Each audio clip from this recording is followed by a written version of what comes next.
Assalamualaikum warahmatullahi wabarakatuh. Perkenalkan, nama saya Puput Abila Royani, NPM 2203050013 dari kelas paralel. Mohon maaf Bapak Arif Yatno selaku dosen mata kuliah manajemen e-learning. Di sini saya membuat video pengganti pertemuan ketiga karena di pertemuan tersebut saya tidak masuk karena sakit. Mohon izin Bapak untuk menyampaikan materi pengertian dari 10 indikator beserta contohnya. Oke, yang pertama yaitu integrasi with HR. Nah, integrasi antara learning management system dan sistem sumber daya manusia adalah kunci untuk menciptakan sebuah sistem pembelajaran yang efisien, efektif, dan relevan bagi karyawan. Ketika kedua sistem ini terhubung, maka banyak tugas administratif yang bisa diotomatisasi seperti pendaftaran pelatihan, pelacakan kehadiran, dan pemberian sertifikat. Kemudian informasi karyawan itu selalu up to date, sehingga program pelatihan itu dapat disesuaikan dengan kebutuhan yang terus berkembang. Nah, setiap karyawan juga akan mendapatkan rekomendasi pelatihan yang relevan dengan peran dan tujuan karir mereka.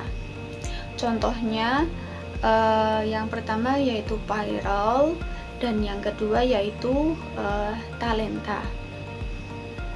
Kemudian yang kedua yaitu administration tool.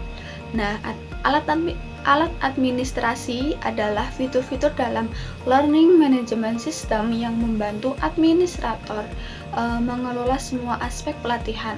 Ini termasuk mengatur pendaftaran pengguna, membuat dan mengelola kursus, menetapkan peran seperti peserta atau instruktur, melacak kemajuan peserta, mengelola konten seperti menghasilkan laporan kinerja. Alat ini juga memudahkan penjadwalan kelas, pembayaran, dan pengelolaan sertifikasi. Semuanya itu melalui antarmuka yang mudah digunakan. Contohnya itu ada Google Classroom, terus Edmodo, terus Kuiper, Udemy, Genius Education.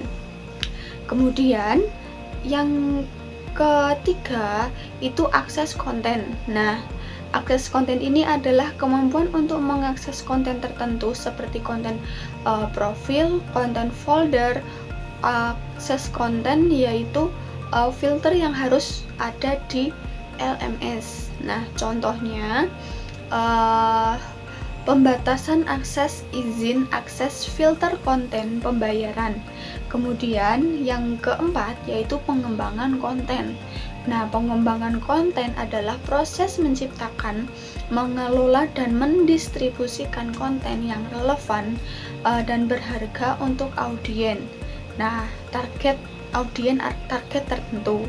Ini mencakup berbagai aktivitas mulai dari ide dan riset sehingga penulisan, editing, desain, dan promosi. Nah, contohnya yaitu ada blog, terus media sosial, website, email, podcast. Kemudian yang selanjutnya yaitu integrasi konten. Nah, adalah proses menghubungkan sistem berbasis konten ke sistem lain untuk menerima atau mengirimkan konten. Proses ini cukup filosofi, teorik, praktik, dan alat yang digunakan untuk mengadaptasi dan menggunakan kembali konten. Nah, contohnya yaitu menyematkan video atau materi dalam situs web atau Mocha, Google Scholar, dan lain-lain. Kemudian yang keenam yaitu skill management. Nah, keterampilan dan kemampuan manajemen yang terpusat pada peserta didik yang menilai kesenjangan potensi mereka. Contohnya ada yang pertama Ikando. Nah, Ikando itu selain materi belajar ada pula game digital edukasi yang bisa mengasah kemampuan komunikasi, berpikir kritis, dan kreatif anak-anak. Kemudian ada contoh yang kedua yaitu Khan Academy Kit. Nah, aplikasi ini dirancang khusus untuk anak-anak usia dini hingga SD. Materinya meliputi matematika, membaca, menulis, dan ilmu pengetahuan. Tampilannya juga menarik dan animasi yang lucu membuat anak-anak betah belajar. Kemudian ada Lego edukasi. Aplikasi ini memungkinkan anak-anak membangun dan memprogram robot Lego. Nah, ini sangat bagus untuk mengembangkan keterampilan pemecahan mereka, masalah dan kreativitas. Nah, kemudian indikator yang ketujuh yaitu kemampuan penilaian. Nah, merupakan asesmen yang dapat digunakan untuk mengidentifikasi materi apa saja yang perlu ditingkatkan dalam pembelajaran. Misalnya, jika banyak peserta didik yang kesulitan dengan penilaian tertentu, ini dapat menandakan bahwa proses pembelajaran itu perlu direvisi. Atau jika banyak peserta didik yang gagal dalam penilaian tertentu, ini dapat menandakan bahwa penilaian tersebut terlalu sulit atau proses pembelajaran tidak cukup mempersiapkan peserta didik untuk penilaian tersebut. Nah, contohnya itu kuis mingguan.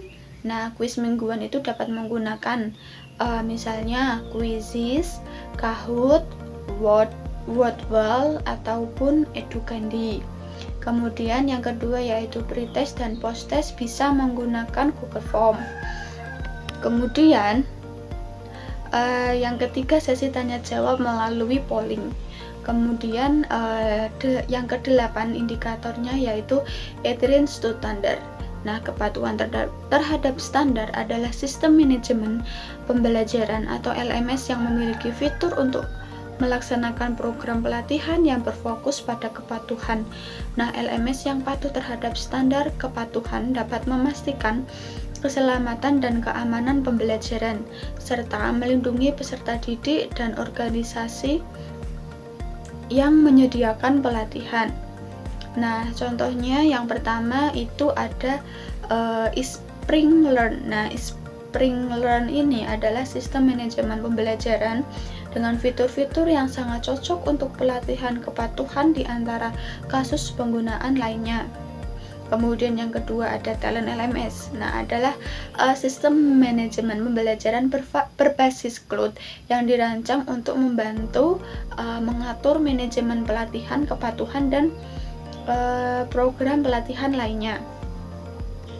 Kemudian ada Dokibu. Nah, Dokibu ini menawarkan learning suite berbasis cloud dengan berbagai fitur LMS untuk membantu menyusun dan menjalankan upaya manajemen pelatihan kepatuhan. Kemudian yang kesembilan yaitu ada configurability. Nah, configurability ini adalah suatu kemampuan konfigurasi sistem di mana merubah sistem yang ada dengan sedikit masukan dari pengguna.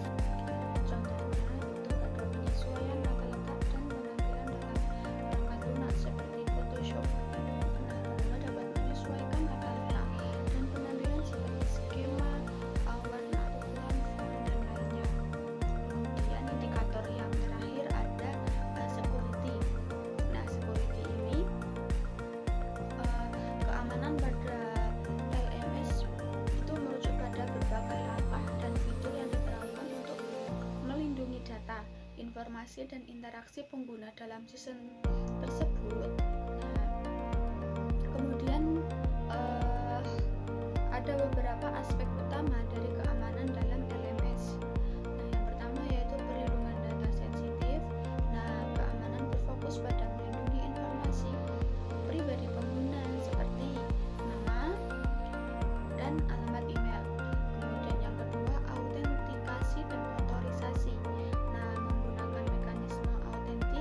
Yang kuat seperti kata sandi yang kompleks dan autentikasi multifaktor